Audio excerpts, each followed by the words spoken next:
Aashish Somaiyaa, who is joining us. He's the CEO of White Oak AMC and is on the show today. Ashish, afternoon. Thank you so much for joining us. Good to see you.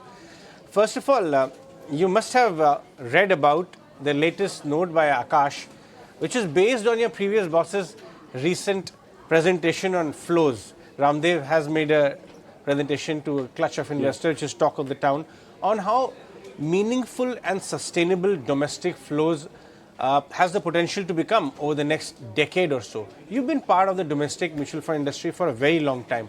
Are you witnessing signs that now it is not about retail investors trying to time the market, which has been the case for a long time, and gradually it is, the cyclicality out of that is moving out? So, Ajay, thanks for inviting me. And yes, I definitely read that interesting piece by Mr. Akash Prakash. I would say that, there is still, frankly speaking, a lot of that note or a lot of that data, I would assume, is more structural, more long-term in nature. And it kind of, lays out certain forecasts about how retail liquidity will shape up, how it has shaped up not only in the last 3 to 5 years, but how that is likely to persist over the next, say, decade or so. So the structural element, I have frankly not very many doubts about the structural element at all.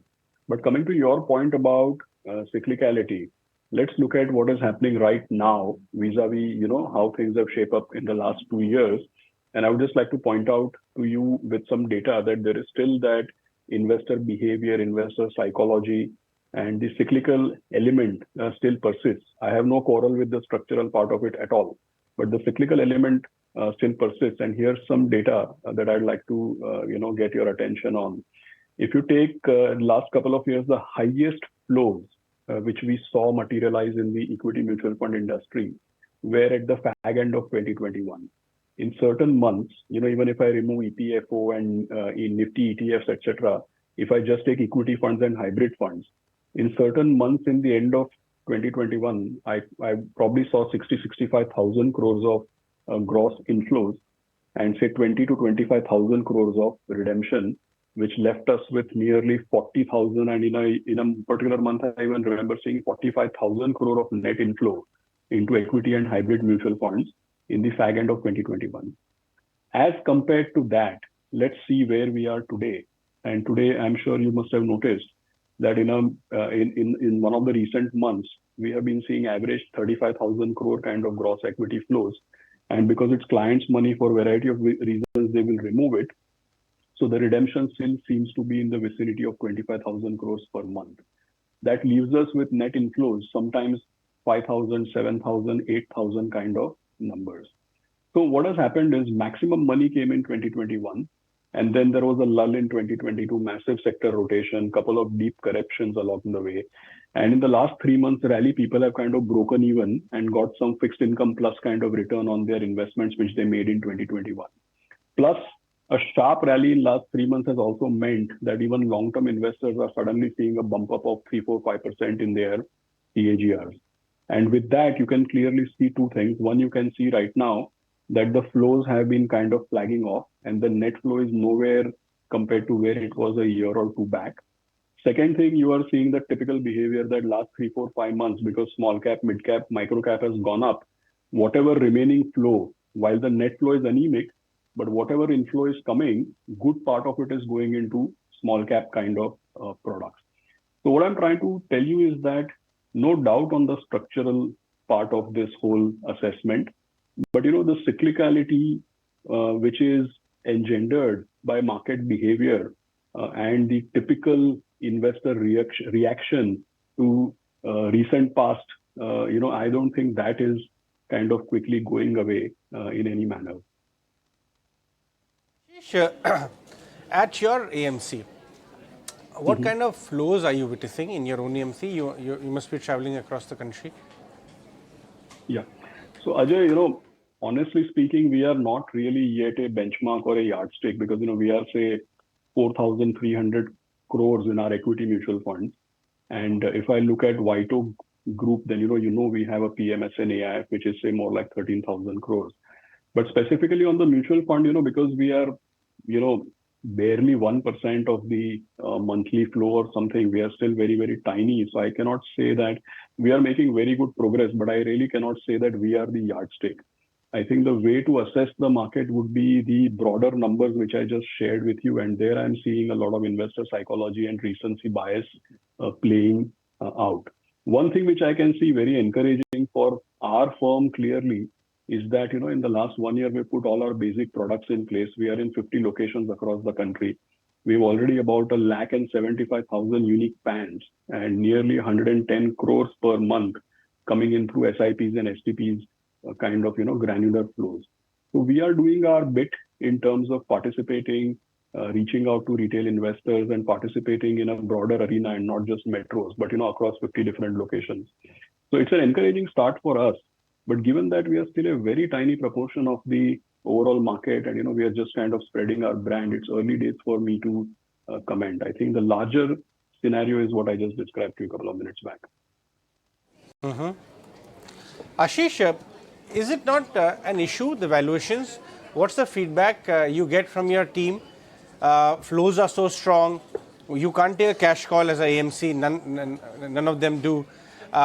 But markets have run up quite a lot, especially mid cap, small cap. Does that become an issue? Because two of your peers, Tata and Nippon, have actually stopped putting lump sum, receiving lump sum in the small cap schemes. So Ajay, at our end also, nothing to do with the last 3 months of a rally, etc., etc. And yes, if you see anecdotally, if you see SME IPOs, if you see retail subscription to the main board IPOs, if you see, like I just alluded to before your question, that bulk of the whatever net flow is there, good part of it is going into small cap. So those are signs or those are anecdotes which tell us that, there is some amount of, maybe froth in valuation, some exuberance also kind of points out to. And, last 3-4 months, suddenly the small cap and micro cap index have really shot up a lot, right? So sharp movement in a short time, that actually tells you a lot. But at our end, while we don't have huge corpuses, but one differentiated or one strategic decision we've taken at White Oak is that, we launched our mid-cap mutual fund, say in August last year. The day the NFO got over, we released an addendum and we kind of made a decision that we will only take money in a systematic fashion and we don't want lumpy money coming in at any one unique point in time. Now, for example, we have announced our multi-cap fund, which is being launched. And, multi-cap as a category, again, tends to be 50, 60, 70% small and mid-cap. So we're not going around timing the market. When we get regulatory approval, we get the product out and we start building our portfolios and our track record. But there also, eventually the intention is that we should take money systematically rather than taking money lumpy. Because, when products have narrow domains like mid-cap, small cap, sectoral, thematic, when you're operating in any narrow domain of the market, money which comes in lump sum and money which comes on the back of recent performance is prone to giving a not so great experience to investors. And, we want to protect our brand name and we want to protect investors' experience of investing.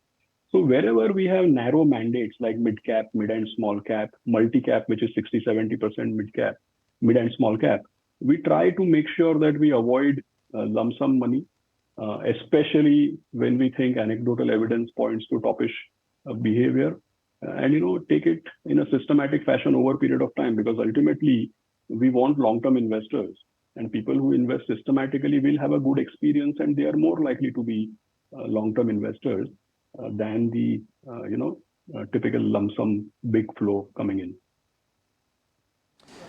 Okay, what's your house call right now on the markets, your overweights and underweights?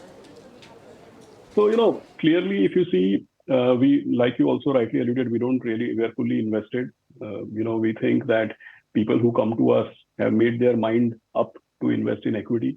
And from that point onwards, our risk is not equity risk, our risk is risk of underperformance. So we'll not take cash, really speaking. And at all points in time, we are fully invested. But with due respect to your question, if you really ask me, no house call really, but if you really ask me, my sense is that, I have to always think probabilistically. So I ask a simple question that where we are, we know what is the scenario in US. We know what is the scenario with, further rate hikes, inflationary pressures. We know the domestic scenario. We know run up to general election and so many state elections to come up, etc., etc.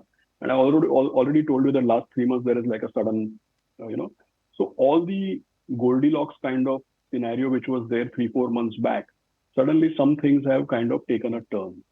So if I ask myself at 19,200, 300, what is the probability I will see 10% up, which is say 21,000, and what is the probability that I will see 10% down, then I would fear, or I'd have to admit that today the probability of downside seems to be slightly higher than the probability of a continued uptrend.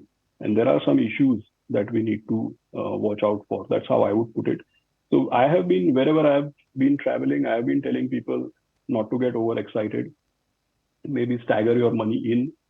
If you have made a lot more return than what you really thought, or if your asset allocation has got skewed towards small and mid caps or got skewed towards any one asset class, then please review it. I think these are the kind of messages that we are sharing. If you ask me 2 years down the line, 18 months, 24 months, if you ask me 2025, etc., I would be very, very positive. But along the way, if we got a correction and if I got opportunity to add more, I would be even more happy, because, next 6 to 9 months seems a bit uncertain, but 2 to 3 years seems to be very, very positive. All right, Aashish, we'll let you go on that one. Thanks so much for joining us with your thoughts.